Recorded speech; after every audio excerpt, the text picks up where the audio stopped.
En Ukraine, une école adventiste continue de croître même au milieu du conflit. Le Congrès colombien décerne à l'Église adventiste sa plus haute distinction nationale. Un père et sa fille courent ensemble au Brésil et transforment les défis en victoires.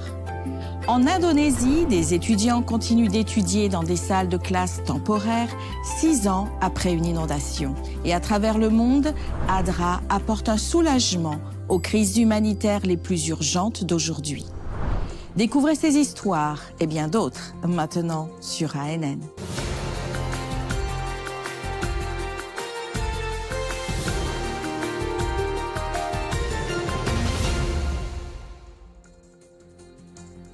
Bienvenue sur ANN. Aujourd'hui, nous partons pour la Colombie où le Congrès a honoré l'Église adventiste du 7e jour pour son impact social, éducatif et spirituel. L'Église a reçu l'Ordre du Mérite pour la démocratie, un grade de grand commandeur, l'une des récompenses les plus importantes de la nation.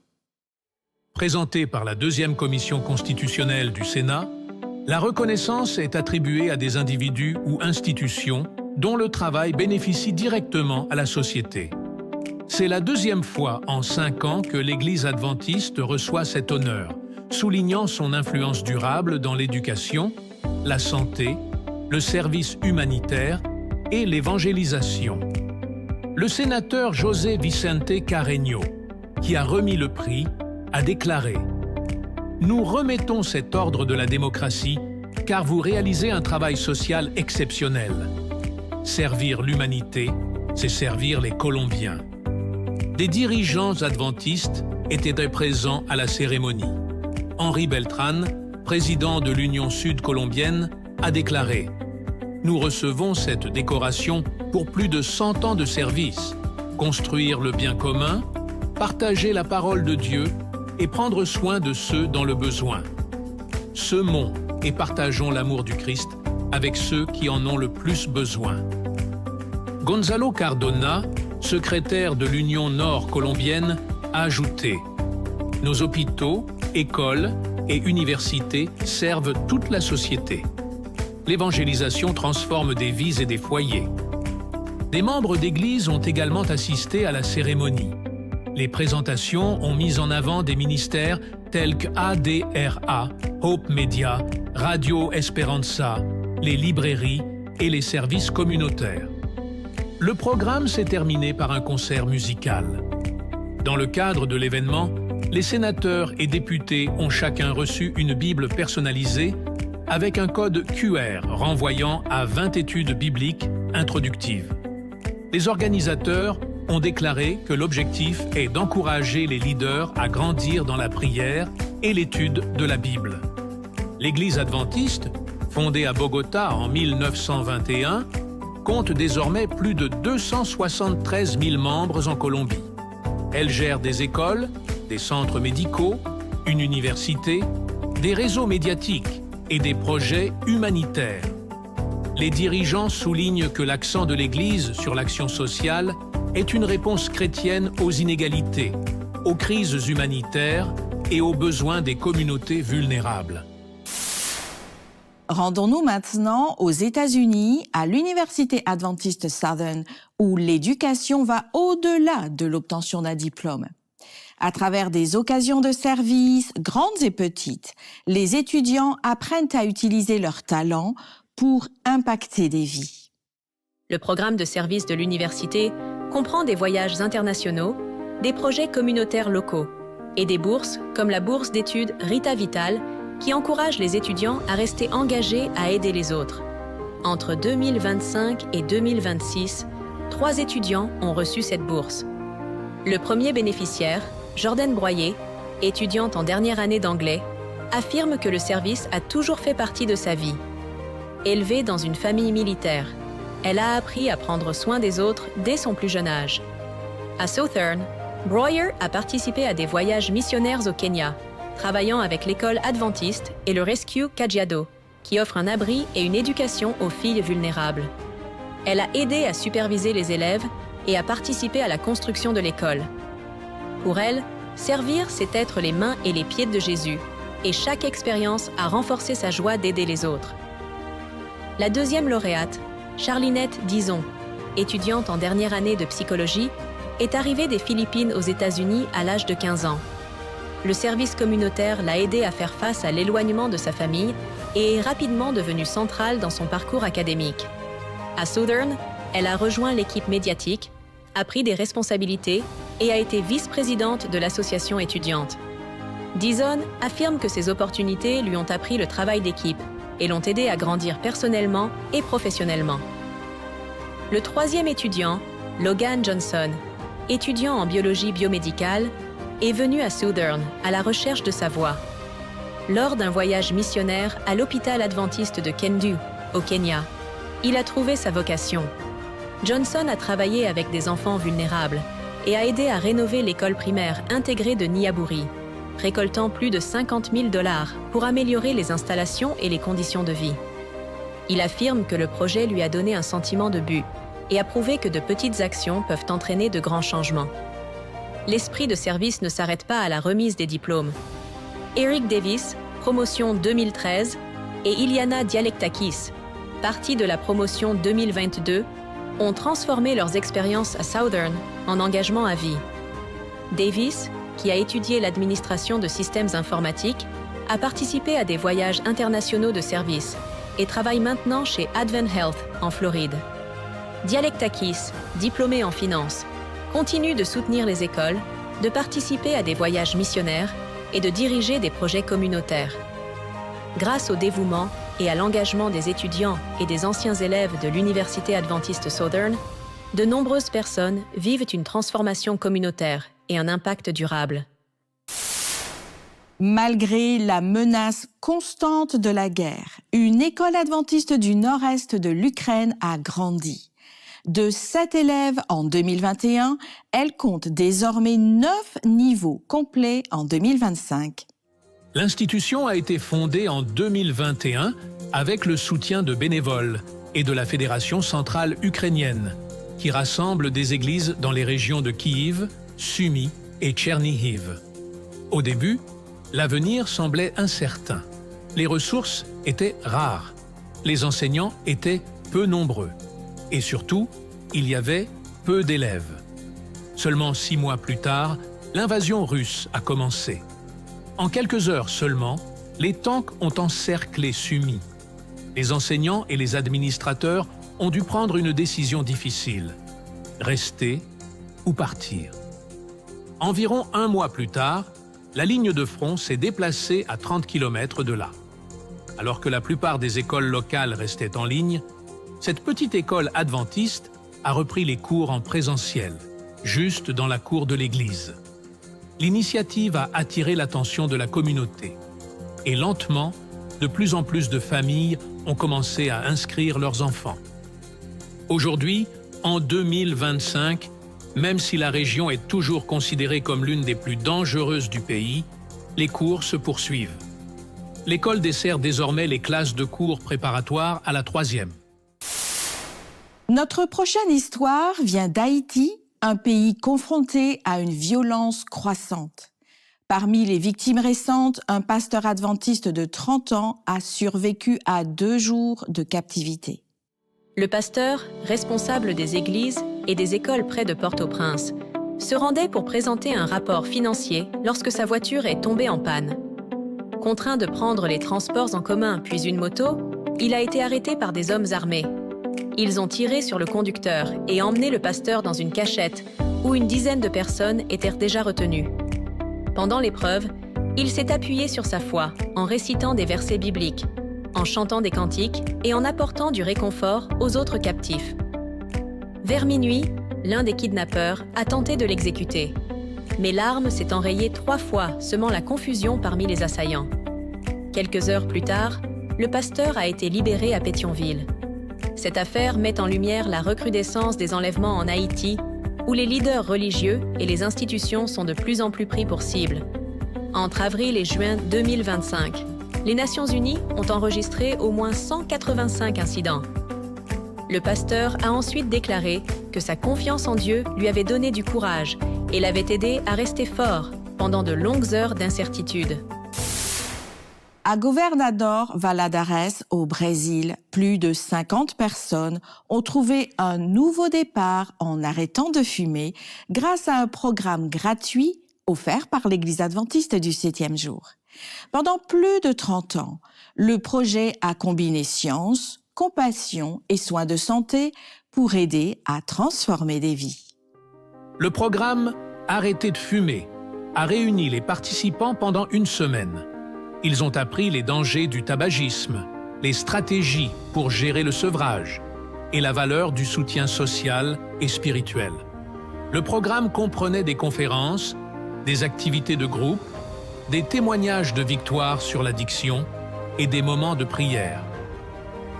Le coordinateur du projet, le Dr Jonathan Teixeira, a expliqué « Arrêter de fumer n'est pas simplement renoncer à un vice, c'est retrouver la liberté, la santé et améliorer les relations familiales. » Plus de 50 personnes ont réussi à terminer le cours, soutenues à chaque étape par des bénévoles, des médecins, des psychologues et d'autres professionnels de la santé qui ont été témoins de la transformation. L'initiative a même attiré l'attention de la presse locale, prouvant qu'avec un accompagnement et des encouragements, il est possible de surmonter l'addiction et de retrouver une qualité de vie. Au niveau mondial, le tabagisme reste l'une des principales causes de décès prématurés et d'invalidité, avec environ 1,1 milliard de fumeurs dans le monde. Pour aider à réduire ce nombre, l'Église adventiste continue d'offrir son programme gratuit, le plan de 5 jours, dans les églises locales et en partenariat avec les municipalités, les ONG et les hôpitaux.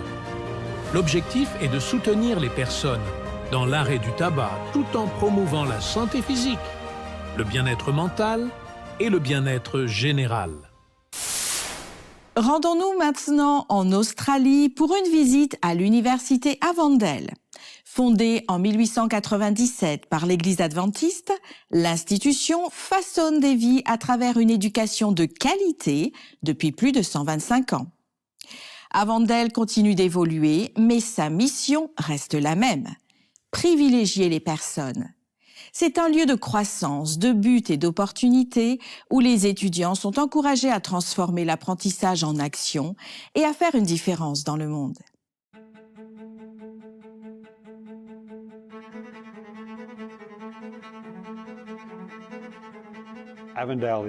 Avondale n'est pas ce qu'elle était il y a 50 ans, ni ce qu'elle était il y a 20 ans.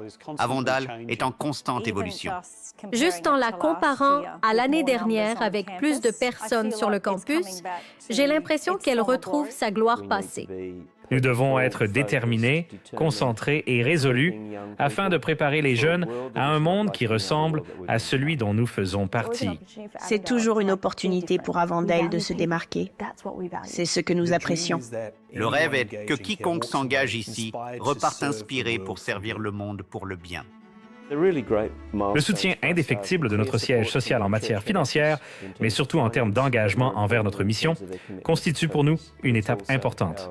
Mais cela concerne également nos dirigeants à travers l'Australie, la Nouvelle-Zélande et le Pacifique. Nous avons obtenu d'excellents résultats en termes de reconnaissance par les autorités réglementaires, de résultats de recherche, de reprise des inscriptions et de développement de la foi. Les étudiants ici veulent se construire un avenir utile et significatif. Rien de ce que nous réalisons aujourd'hui, aucune des mesures que nous prenons ne serait possible sans les équipes qui nous ont précédés, sans les personnes qui ont travaillé ici pendant de nombreuses décennies. Faire partie de quelque chose qui retrouve son élan et son ambiance, c'est passionnant. C'est là pour rester. Et c'est toujours vraiment spécial. C'est vraiment génial d'en faire partie. Chaque université en Australie a ses défis, et nous ne faisons pas exception. Nous travaillons à les surmonter. Mais quand je regarde l'impact que nous avons sur la vie de nos étudiants, cela me donne l'impression que tous les changements que nous apportons, petits ou importants, contribuent au bien-être de l'étudiant. Tant que nous apprenons et restons concentrés sur notre raison d'être, je suis sûr que nous aurons une place positive dans le secteur tertiaire. Au Brésil, un père et sa fille se sont démarqués dans une course. Elle vit avec une condition rare, alors à 60 ans, il pousse son fauteuil roulant. Au-delà des médailles, ils représentent ensemble la résilience des explorateurs, un programme mondial de l'Église adventiste du 7e jour. À Vitoria et Espírito Santo, la course du soldat a rassemblé plus de 3000 athlètes. Parmi eux se trouvaient Rogerio Martinelli et sa fille Isadora, âgée de 21 ans, qui a un handicap physique. Ils ont terminé le parcours de 10 km en seulement 54 minutes, remportant ainsi la 3e place dans la catégorie des femmes avec handicap. Depuis 2023, le duo a participé à 14 courses et est monté sur le podium à chaque fois. Il court fièrement aux couleurs des explorateurs. Dans la chambre d'Isadora, les trophées ornent les étagères. Les médecins ont autrefois conseillé à Rogerio d'abandonner sa fille alors qu'elle était encore bébé. Il a refusé. Aujourd'hui, il la pousse vers la victoire et inspire d'autres parents à ne jamais abandonner. Plus de 80 bénévoles de l'Église adventiste de l'Université UNASP au Brésil ont franchi la frontière pour une semaine de service humanitaire au Paraguay. Ensemble, ils ont récolté l'équivalent de 45 000 reais, un montant rendu encore plus significatif par la disparité économique entre les deux pays. Avec ces ressources, l'équipe a organisé des cliniques de santé, rénové des maisons, fait des dons et mené des activités éducatives dans les communautés indigènes et dans une école adventiste. Voici un aperçu de cet impact.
En Papouasie, la région la plus pauvre d'Indonésie, une inondation dévastatrice en 2019 a détruit le campus d'un séminaire adventiste. 6 ans plus tard, les étudiants sont toujours sans dortoir et assistent aux cours dans un bâtiment qui reste en construction.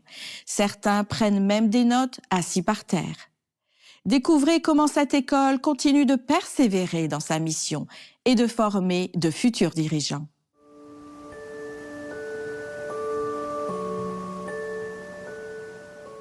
En mars 2019, Des crues éclairs et un glissement de terrain dévastateur ont frappé Jayapura en Papouasie, inondant le campus de l'Institut théologique adventiste de Papouasie. Cette catastrophe a fait des dizaines de morts, déplacé des milliers de personnes et contraint l'école à s'installer dans un site temporaire pendant qu'elle reconstruisait ses infrastructures et ses programmes académiques. Malgré cette situation, la grâce et la bénédiction de Dieu ont permis à l'école de poursuivre ses activités. Les étudiants de ce campus viennent de divers endroits.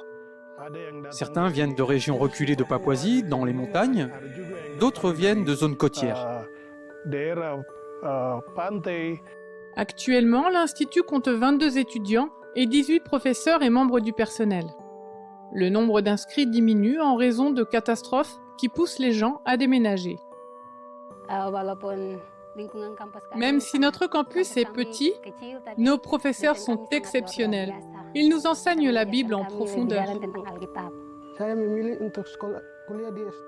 J'ai décidé d'étudier au STTAP, parce qu'ils nous forment à devenir de meilleurs pasteurs à l'avenir. Cet institut a une valeur unique qui attire les étudiants. Malgré le petit nombre d'étudiants et de professeurs sur ce campus, nous ressentons une atmosphère d'unité qui est toujours présente parmi nous. L'Institut s'engage à offrir à ses étudiants la meilleure formation et une expérience concrète du ministère. Lorsque nous sortons, nous effectuons généralement des visites et un travail missionnaire avec les pasteurs, les membres d'église et même avec nos professeurs, dans différentes îles comme l'île de Napan, où il n'y a pas encore d'église adventiste. Allier formation spirituelle et pratique missionnaire est la meilleure façon de garder les étudiants connectés à la mission de Dieu. Actuellement, tous les cours ont lieu dans des salles de classe limitées, ce qui ne permet pas de dispenser un enseignement optimal. Nous avons vraiment besoin de beaucoup plus d'équipements. Des ordinateurs, des livres, des salles de classe, des dortoirs, des chaises, des tableaux blancs. Tout cela est essentiel pour soutenir à la fois les étudiants et les professeurs de ce campus. En raison des travaux de construction en cours, nous ne pouvons pas étudier correctement. Nous suivons les cours dans des salles de classe non terminées et comme nos dortoirs ne sont pas encore prêts, nous logeons temporairement chez des membres d'église. Cet institut a affronté de nombreux défis, notamment des programmes limités et la perte de son campus d'origine. Vos prières sont nécessaires.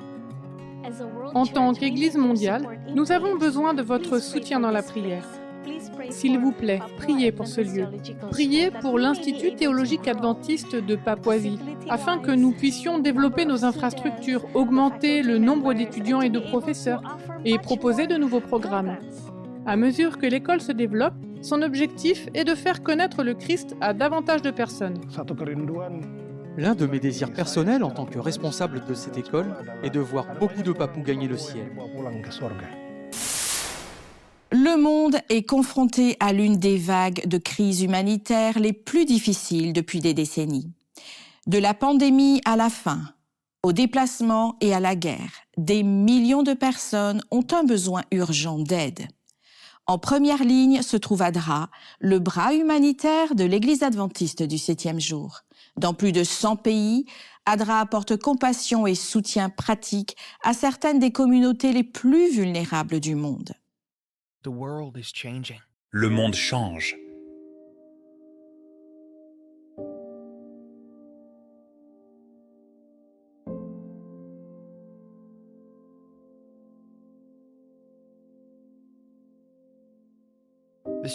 La souffrance des plus vulnérables augmente.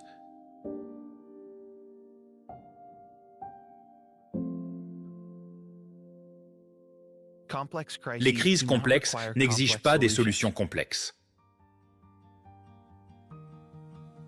Elles requièrent des personnes attentionnées, et il en faut énormément.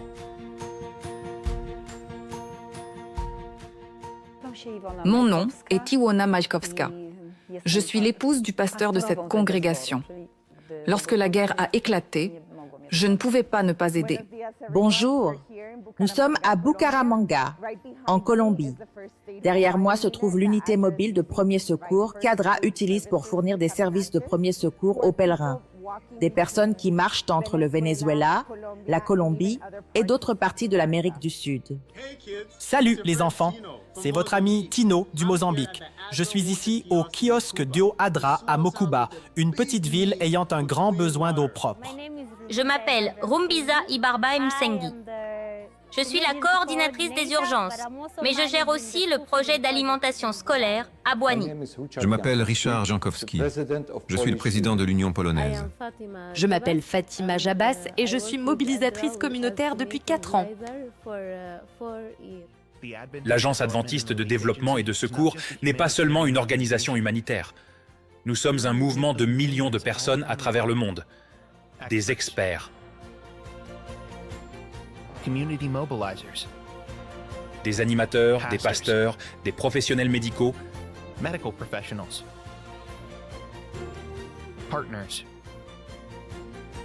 des partenaires, des réfugiés, des bénévoles,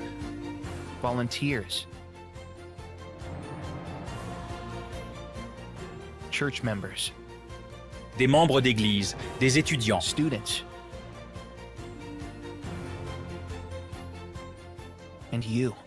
et vous.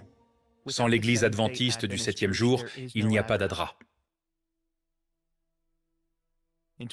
En 2020, nous avons été confrontés à une crise sanitaire mondiale sans précédent dans nos 37 ans d'histoire. Cette crise a exacerbé les souffrances humaines, perturbé l'économie mondiale et bouleversé la vie des gens. ADRA et les églises adventistes dans le monde se sont alors unis pour répondre au Covid-19.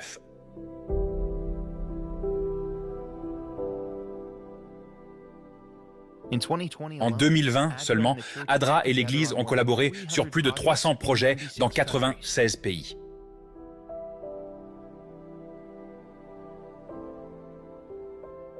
Cela comprend 69 projets en Amérique du Nord.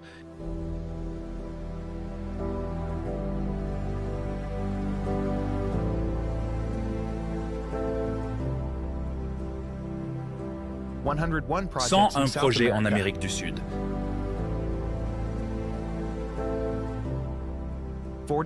47 projets en Afrique.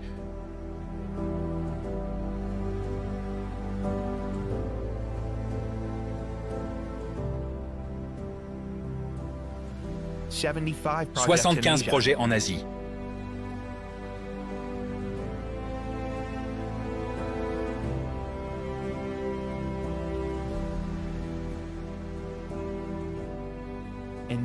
Et beaucoup d'autres à travers le monde.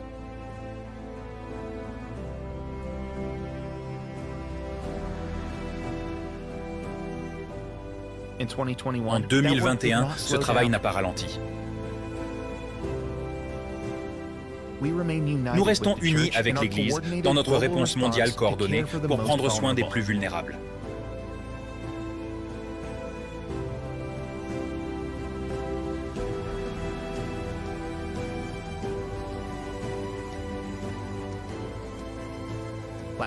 L'année dernière, ADRA a mis en œuvre 1657 projets dans 107 pays et a changé la vie de plus de 25 millions de personnes. Une grande partie de ce travail s'est fait en partenariat direct avec nos églises adventistes. Nous ne pourrions pas le faire sans vous. Nous sommes plus forts grâce à notre partenariat avec l'Église adventiste. Visitez adra.org pour en savoir plus sur les projets locaux et identifier l'agence ADRA la plus proche de chez vous. Merci de nous avoir suivis cette semaine sur ANN. Vous pouvez retrouver ces informations et d'autres actualités sur notre site web adventiste.news. Et pour en savoir plus sur l'Église adventiste du 7e jour, rendez-vous sur adventiste.org. À la semaine prochaine pour un nouvel épisode d'ANN.